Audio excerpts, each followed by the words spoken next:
So, hindi ka talaga nagsaselos? Tanong nito nang nakangisi. Stop right there! Banta niya dito ngunit parang walang narinig na hinablot nito ang katawan niya at niyakap. You grow so fast, sweetheart. Fast that I can tame you. Ang hirap mong matuntun. Pinahirapan mo kung hanapin ka. Alam mo ba kung ilang suntok ang natikman ko bago ko makuha ang approval ng daddy mo? Alat, lalo na nang nalaman nila na may nangyari na sa atin. Nagpumiglas ako pero tila lalo pang humigpit. Ano bang pinagsasasabi mo? Naguluhan siyang bigla, lalo naman itong inipit ang kanyang katawan dito. Ramdam niya ang pamumukol ng harapan nito na tila lalo nitong idinidiin ang sa kanya. Ako ang may pakanya na lahat. Ako ang humaharang sa mga manliligaw mo mula pa noon. At alam mo kung bakit? Tanong nito na hinahalik-halikan ng noon niya, pisngi at ang gilid ng labi niya. Bakit? Hindi siya makapag-concentrate. Ina-anticipate niya kung saan susunod na lalanding ang panlalandi nito. Kasi, pinapalaki pa kita. Kahit malaki ka na. Sabi nga ng daddy mo, you are their baby. So I need to wait till such time na ready ka na. Ready ka na maging mami ng mga magiging anak natin. Sabi nito, Ako? Ako ang pinapalaki mo? Huwag mo ako pinaglololo ko? Nanlalaki ang mata niya at kahit kilig na kilig agad ang lola niyo at nawala lahat ng tampo niya ay kinakailangan niyang klaruhin muna ang bagay-bagay bago maniwala agad. Mukha pa namang nagmamadaling makamukbang ang lolo niyo at halatang halata na ang mataba at mahaba nitong alaga. Yeah, kaya naman sinasabi ko sa'yo, sa ayaw at sa gusto mo, ikakasal tayo, nakan kita. Meaning, hindi tayo lalabas ng bahay na ito hanggat hindi ka nabubuntis. Nakangising banta nito na kinurot niya naman agad. Ang arte-arte niya pa, gayong siya naman pala ang pinapalaki nito. May sagago din kasi ang walang hiyang ito, hindi sinasabi agad. Paano kung ayoko? Mahina niyang tanong dito. Ayaw mo pero kung makalambitin ka sa leeg ko, daig mo pa ang parol. Tudur ng other self niya. Nakakunyapit kasi siya sa leeg nito dahil sa tangkad nito. Idagdag pa ang tila, panggigigil na haplos dito sa kanyang katawan. Then, sa liit mo, madali lang kitang maitatali sa kama ko. Hindi ako titigil hanggat hindi nagbubunga. Nakangising sabi nito kaya lumabi siya. Natatawa naman siyang binuhat nito. Bakit ako? I mean, sungit-sungit mo kaya sa akin? Mahinang tanong niya.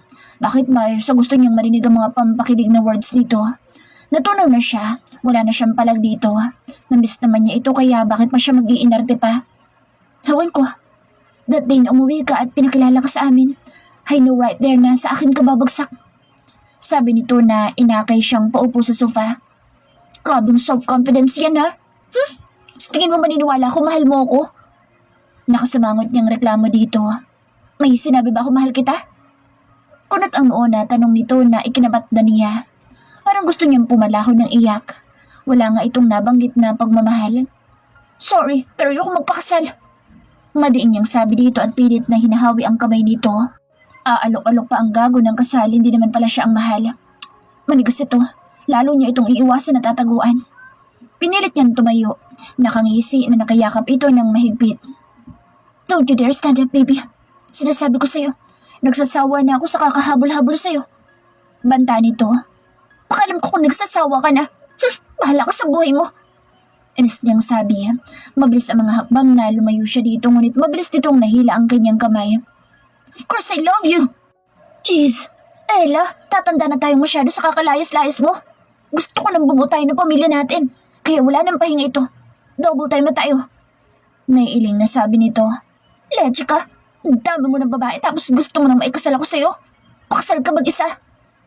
Inis niyang bulyaw dito at akong aalis mula sa pagkakayakap nito. Pakatanga naman kasi niya, masyado siyang mabilis na mauto. Nasaan ang babae ko? Tanong ito. Hinampas niya ito sa balikat nang maalala ang babaeng kasama nito noong bago ito nagpa-Canada at yung kasama nito pag pumupunta sa shop niya sa harap. Yung babaeng kasama mo sa mall nung paalis ka palang pa-Canada at yung mga babaeng kasama mo sa shop ko. Inis niyang bulyaw dito. Pinisil nitong ilong niya. Pakaselosa. Pinsan ko yung kasama ko sa mall bago ako umalis. At yung kasama ko dyan, nobyo ni Wesley. At yung isa, ex na Tristan. Ipapakilala kita one of these days. Now, may problema ka pa sa akin? Tanong nito ng nakahalukit-kip. Siyempre, naniwala na siya kaya lang, tsak na hindi lang yakap ang papremyo nito. Ano ba? Hindi na niya na ituloy ang pagtatanong kung ano ang punishment na sinasabi nito. Sir, excuse me po, uuwi na po ako. Ang matandang nag-aasikaso kanina, tumukot ng 1,000 si Rafael at iniabot sa babae. Sige po, Manang, salamat.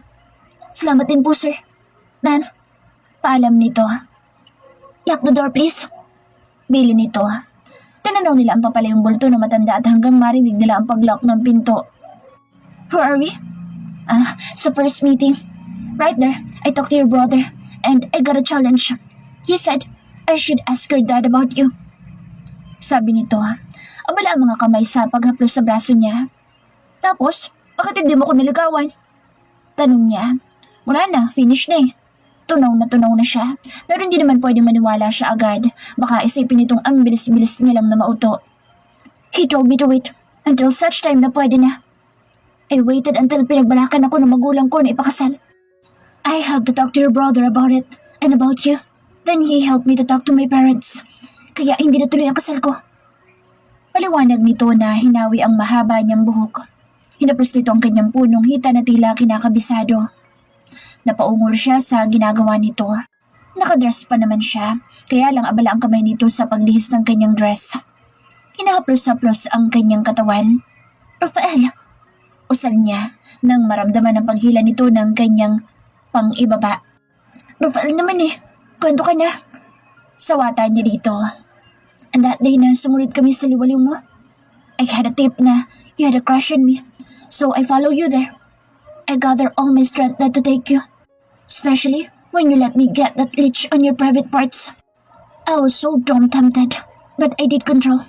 And I decided na lumayo muna sa iyo. Baka hindi ako makapagpigil. So that comes the Canada thing. Sabi nito na tumawa. I want you now, baby. Bulong nito sa tangan niya. Nagkukwentuhan pa tayo. Awat niya dito nang siilin na siya nito ng marubdob na halik. Later, that dog can wait, but not me. 6 months diet is not good. Tawad nito. Rafael naman eh. Awat niya dito.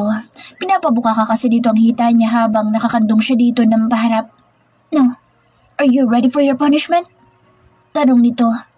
Anong punishment? Ta kanyang tanong. Ngumiti ito at giniya siyang paupo sa dulong bahagi. Pilyo ang ngisi na nakapaskil sa mukha nito.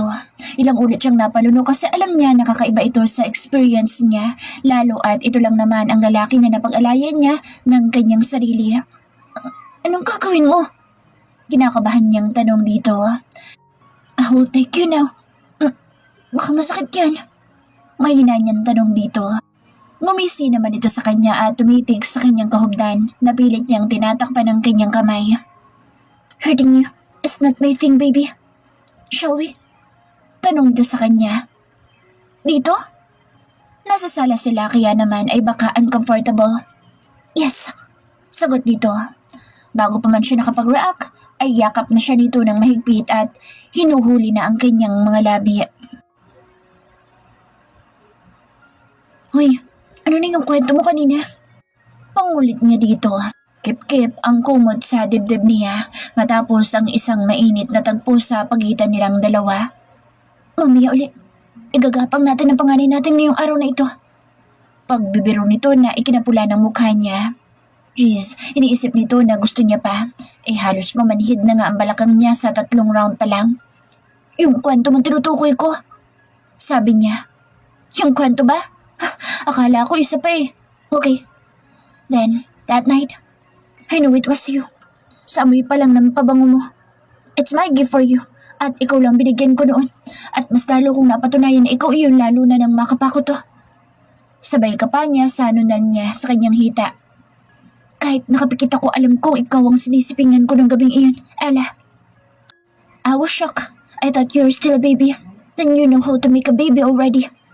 I talked to your dad after that night. I received 10 punches from your dad, 2 from your brother, and 1 each from Yael and Dos. Natatawa nitong sabi. Nahiyaman dito ay wala ng rason pa para sa hiya-hiya niya. And sabi ng daddy mo, if buntis ka, ipapakasal tayo ora mismo. So, I postponed my flight. I pray hard na nabuntis kita at bala ko na nga sanang ulitin. Pero nakiusap pati na ang mommy mo. So, I need to let you go. Tapos ikaw? Pinisil niya ang ilong nito. Nakapag-date ka na agad. Gigil na sabi nito. Aray naman, ikaw din naman ah. Sino yung babaeng yun? Sita niya dito. Ha? Wala akong ibang naging babae, ikaw lang. Sagot dito. Huwag mo akong pinaglololo ko. Yung kasama mo kanina. Ang sweet-sweet niyo pang ang dalawa. Bulyaw niya na naiiyak na naman siya. Ngumisi naman ito. I love you. Me and Barbie's cousin. No issue at all. Ikaw lang napaka-arte. Eh ikaw, bakit ay kapag-date ka sa iba? Sabi nito na tinitigan siya. Best friend ko lang si Miko. Paliwanag niya. Lalo niyang isiniksik ang katawan dito.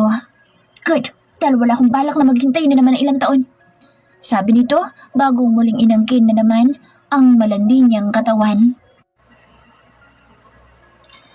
Nagising sa Elang masakit ang balakang, lalo na nang igalaw niya. Sa tabi niya itulog na nakadapa ang hubot-tubad na fiancé niya na ngayon. Tinitigan niya ang payapa nitong mukha. Ang mukha ng lalaking matagal niya nang inasam na maging kanya, ngunit matagal na palang kanya. Naramdaman niya ang pagpisil nito sa kanyang bewang. Nagugutom ako, Rafael.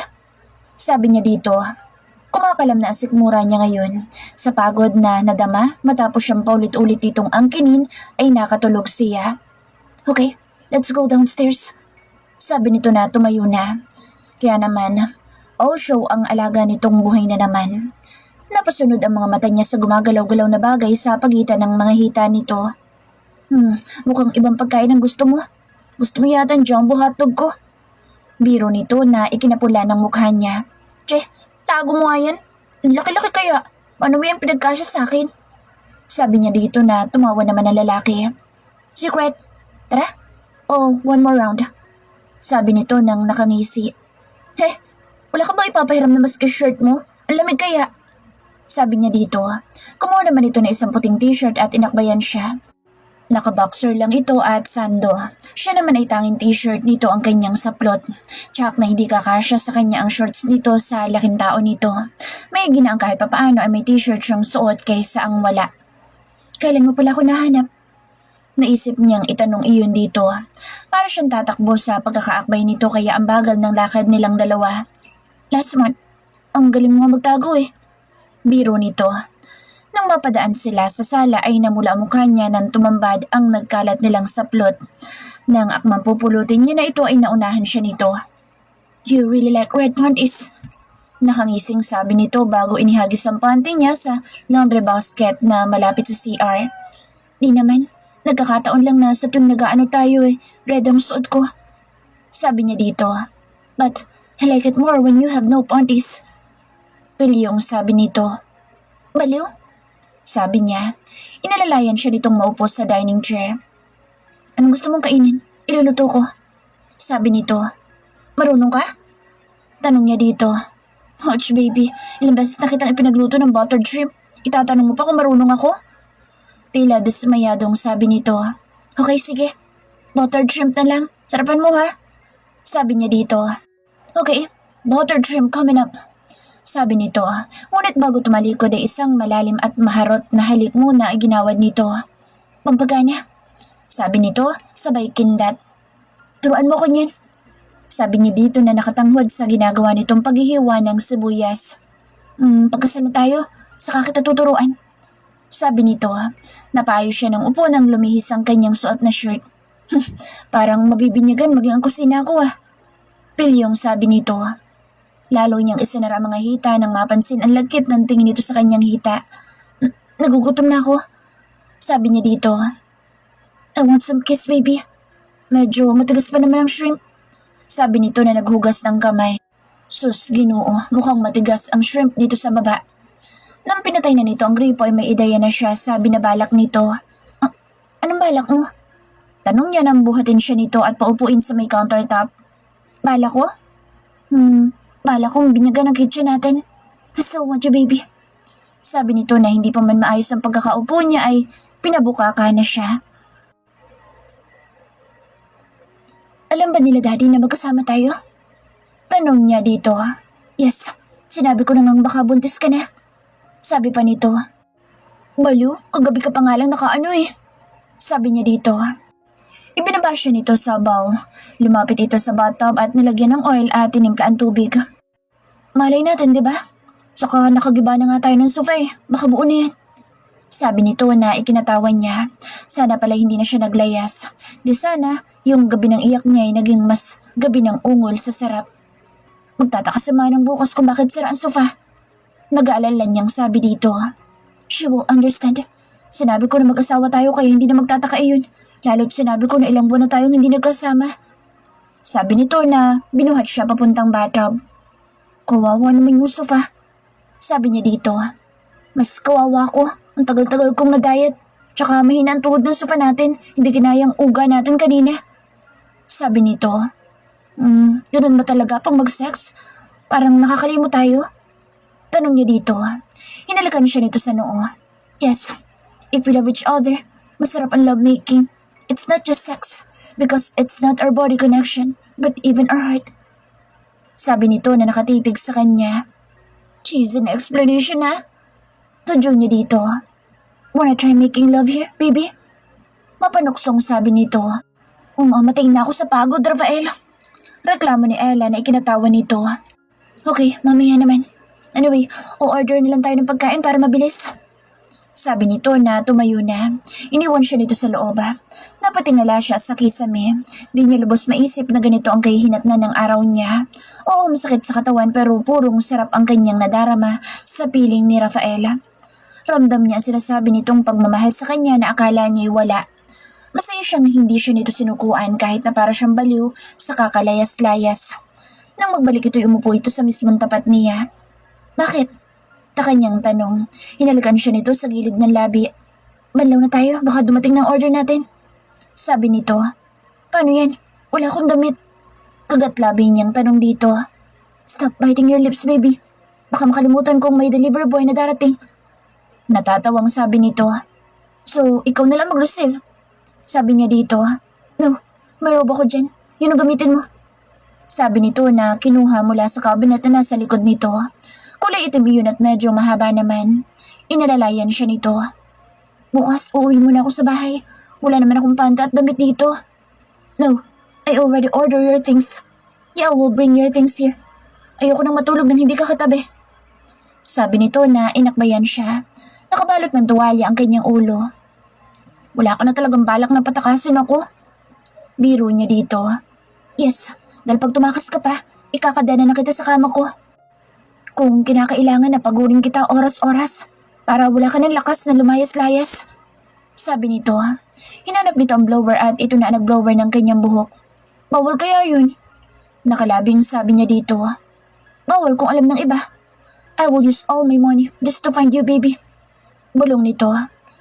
Nang dumating ang order nila ay tila bata pa silang nagsubuan ng pagkain.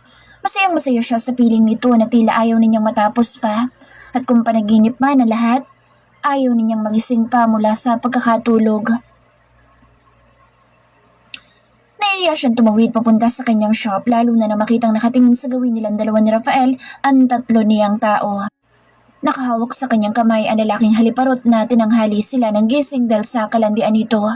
Marahil kung hindi dumating si Yael ay hanggang ngayon humihilig pa rin silang dalawa. Inihilan niya ang kanyang kamay mula sa pagkakahawak nito ngunit hinigpitan nito. Rafael, nakatingin sila eh. Saway niya dito. So, let them see us. Baliwalang sabi nito. Kasi naman napaka-PDA natin masyado. Reklamo niya. What PDA? Takang tanong nito sa kanya. Napangisi siya.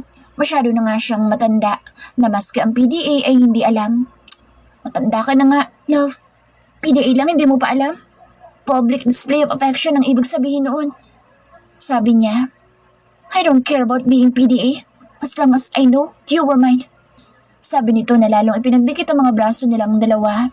Hinalikan pa ang kanyang palad na hawak nito.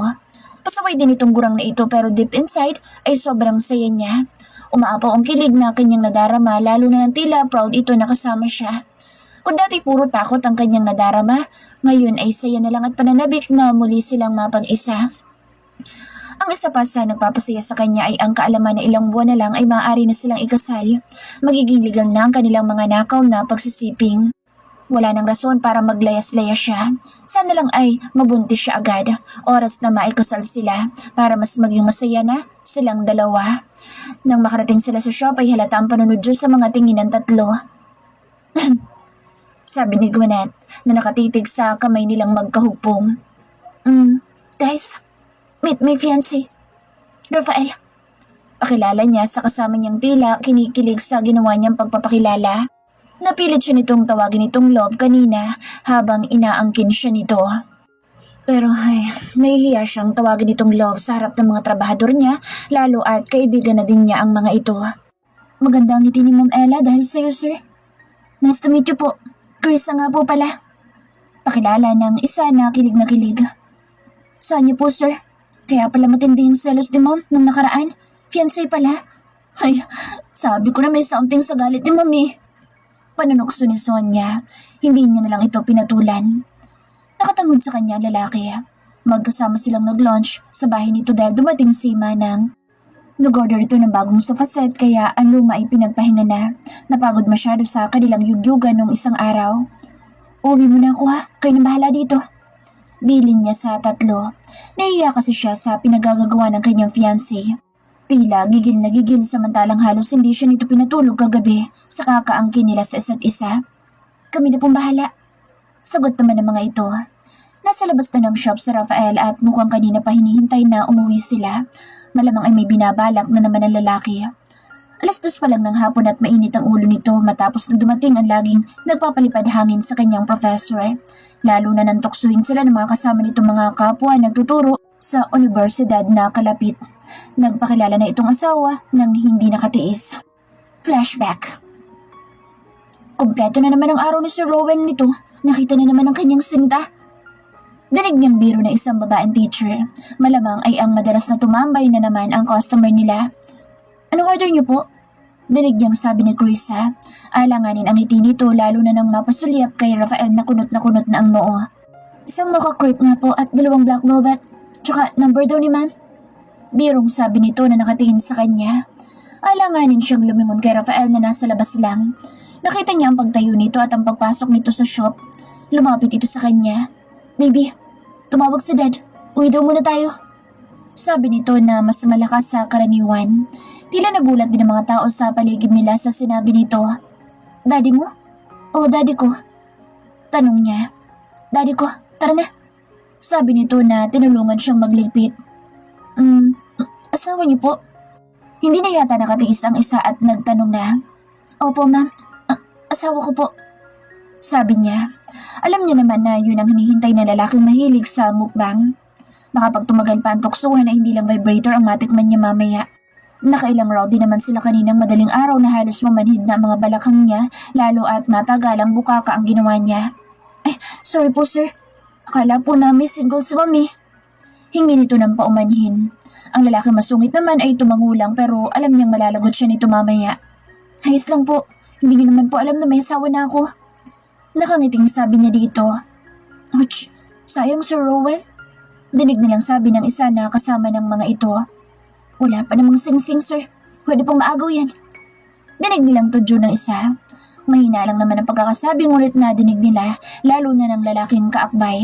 Kita niya ang pagtagis ng bagang nito na tila mangangain ng tao. Nang makalis sa mga ito ay ito na ang result. Masungit at nakasimangot na ang lolo niyo. Huwag naman sana siyang parusahan. Okay lang dahil mukhang masarap na parusa naman ang balak nito. Kaya sa halip na matakot ay tila nananabik pa siya sa maaaring maging parusa nito. Alam niya mag-enjoy na naman silang pareho sa magiging mga pangyayari mamaya. Ano daw bang sabi, love? Ng daddy mo? Mahina niyang tanong dito. Bawas sa parusa, pakikiligin ang mga gurang sa pamamagitan ng pagtawag dito ng love.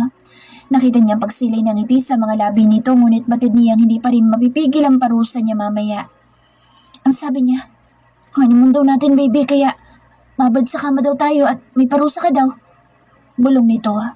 Sa halip na matakot ay tila na-excite pa siya sa maaari mangyari mamaya. Mukhang mag-aanlisisid na naman ito mamaya. Ingat po kayo ma'am sir. Paalam ng tatlo. Sa bahay nito sila. Nasa loob pa si Yael, nakitulog dahil inaway ni John. Alam niyang si John ang dahilan ng pagbabago ni Yael. Ramdam niya ang takot nitong mawala si John sa buhay nito. Kayo na munang bahala. Bilin niya pa. Hinawakan siya nito sa kamay at binulungan. Ready ka na ba? Tanong nito. Ready? Sa ano? Tanong niya. Bahagya ang dampi ng labi nito sa kanyang tenga. Mabuti at malapit na sila sa gate at medyo natatabunan ng sasakyan ni Yael ang kanilang mga katawan. Ready ka nang magbabad sa kama maghapon? Magdamag? Sabi nito. Love. Ay, sa wakas nandito na kayo, lovebirds. Uuwi na din ako. Si Yael na mukhang kagigising lang. Uwi ka na? Tanong ni Rafael dito. Oo, manunuyo pa ako ng babaeng may toyo. Nga pala, bago ang sofa mo? Kabibili lang natin nung nakaraan ah. Tanong nito na ikinasulyap niya sa lalaking nagpipigil ng tawa. Kung alam mo lang ang sinapit ng lumang sofa sa kamay nilang dalawa, baka natukso na sila. Ayaw ni Ella ng kulay kaya pinapalitan ko. Sabi ni Rafael. Nakahinga naman siya ng maluwag. Mabuti't magkaiba ng kulay ang nasira at ang bago na in-order nila. Kala ko nasira niyo sa sobrang pagkatigang mo, pre. Tumatawang biro nito na ikinapula ng mukha niya kasi natumbok nito ang totoo. Muntik na nga, pre. Sabi ng isa na kinindutan pa siya. Baliw. Singhal niya dito. Pasimpi niya itong kinurot sa tagiliran. Baka hindi ka pa nakakasisid niyan, pre. Nalayas na muna ako para makarami kayo. Sulitin mo na. Ilang buwan ka rin naman pinaghanap ng babaeng yan. At ikaw, Bebe Ella, humanda ka. Matibay ang tuhod niyan. Nakapag-warm up yan ng maigi. Sabi nito. Tado? Sabi naman ng lolo niyo. Sarap yakapin nito ngayon ngunit kailangan magpigil na muna dahil nasa labas pa sila. May kaharap pa silang Diyosmoso kaya kunwari wala pang nangyari kahit kahapon pa siyang nangyari. Kumaway pa ito sa kanilang dalawa bago pumasok sa sasakyan at umalis. Nilak nila ang gate at pumasok na sila sa loob. Kapwa tahimik at nakikiramdam silang dalawa. We will stay naked all night. Sabi nito. Ano? Tanong niya dito. Sabi ko, start taking off your clothes. We will start making love in our new couch. Sabi nito na ibinaba ang zipper ng pantalon nito. Nang maibaba na ang pantalon ay ang brief na agad ang ibinaba nito. Ang liwanag pa kaya? Sabi niya dito habang nakatitig sa kahabaan nitong buhay na naman at handang-handa ng magtrabaho. That's the exciting part, baby. Now, come here. Sabi nito na pinapalapit siya sa harapan nito. Love, pabili ka nga kay Manang ng pads. Sabi nitong nakatapis lang. Pads? What is that? Is it food? Takang tanong ni Rafael. Try mo kainin. Nakangising sabi nito. Mukhang napapagtripan na naman siya nito. Humanda ito mamaya sa kanya. Tingnan niya lang kung hindi ito sumigaw sa sarap. Oh, eat you later, baby. Wala sa mana. Sabi ni Rafael. Oh, love, ibili mo ako ng napkin sa tindahan. Sabi nito. Napa-oo siya nang ma-realize ang sinabi nito. Shit, wala pang baby? Nakarami na tayo kahapon na. Bulalas niya. He made sure to pour all his juices in her. Kagi, kagabi pa lang yun. Sige na. Sabi nito na isinara ang pinto ng CR. Nagmamadali naman siya lumabas ng gate at tumawid. May ibinibenta pa kayong napkin dito? Tanong niya kay Gwyneth na nakatanga sa sinabi niya. Matapos ay humagalpak ito ng tawa, maging mga kasama nito at ang ibang customer nila. Hala, sorry sir sa kabila pong tindahan. Sabi nito na nagpupunas ng luha dala ng matinding tawa. Napakamot naman siya sa ulo. Malay ba niyang hindi pala nakakabili ng ganoon sa milk tea shop ng napkin? Table napkin is often used in a coffee shops and restaurant. While milk tea shop don't have that. Napailing siya. Pabiling napkin. Mabilis niyang sabi sa tindera. Ignoring those glances from other people. Baka pagtawanan na naman siya. With wings po ba, sir? Tanong nito. What's that, wings? I didn't know table napkins have wings. Okay, I'll take those with wings. And by the way, do you have no wings napkin? Tanong niya. Kuya, ikaw ang kumausap dito, foreigner? Nakangwing sabi ng tendera. I can understand Tagalog. Sabi niya, tila naman nakahinga ng maluwag ang babae. Okay, ilang piraso po ba? Tanong nito. 1 pack each. Sabi ni Rafael. Inilagay nito sa plastic ang binili niya, kaya agad na siyang nag-abot ng pera dito. Nang makabalik ay kinatok niya ang pinto ng CR. Agad naman itong binuksan ni Ala. Nakabili ka? Tanong nito. Yes. Why your milk tea shop don't sell napkin? You should at least have tissue paper or table napkin. Sabi niya dito habang nakatingin sa hita nito. Saan ka ba bumili nito? Nakataas ang kilay na tanong ni Ala. I asked Gwyneth if you sell napkin at your shop. Sabi niya. Nagulat ito na kagaya ng mga tao sa tapat ay tumawa ng tumawa ang dalaga. Hey, stop laughing! Inis na sabi ni Rafael sa katipan. Tila pulang-pula na ito sa kakatawa. Sanitary napkin kasi ito, love. Paliwanag nito. Nang matanto ay naiinis siya sa sarili. He is so idiot. Oh, so is it with wings? Tanong niya dito. Yes. Sagot nito. Okay, I want to see how you wear it. Sabi ni Rafaela. Akala naman ni Ella ay nagbibiro siya, ngunit nang pumasok siya sa loob ng CR ay tila nahihiya naman ito. Uy, sa labas muna kasi. Pagtataboy nito sa kanya. No. Sagot naman ni Rafael. Nakahalukip-kip na nakamasi dito. Nakakainis. Makikita mo yung ano ko? Baby, I already see everything. So don't be ashamed. Pilyo niyang sabi dito. Umarap naman ito na lalo niya ikinangisi. They did it many times already, but she's still shy. He already memorized each and every part of her body. Bahala ka nga dyan. Makakita ka ng madugo. Babala nito. Go. I don't have a phobia with blood, so no worries. Sabi niya dito. Rafael kasi. Labas. Nahiyang sabi nito. Still no. Hindi ako lalabas. Sige na, wear it. Sabi niya. Tila napipilitan naman ito na kinuha ang pads na dala niya at kumuha ng isa. Binalatan at kinuha ang ponte nitong pula. You're really into red panties. Sabi niya dito. Yes. Sabi nito. Nakita niyang binuklat nito ang napkin at idinikit sa panty. Napatingin ito sa kanya bago nito hinubad ang panty na suot at naghugas ng kasalanan nito. He want to do that for her pero mukhang hindi ito papayag ngayon.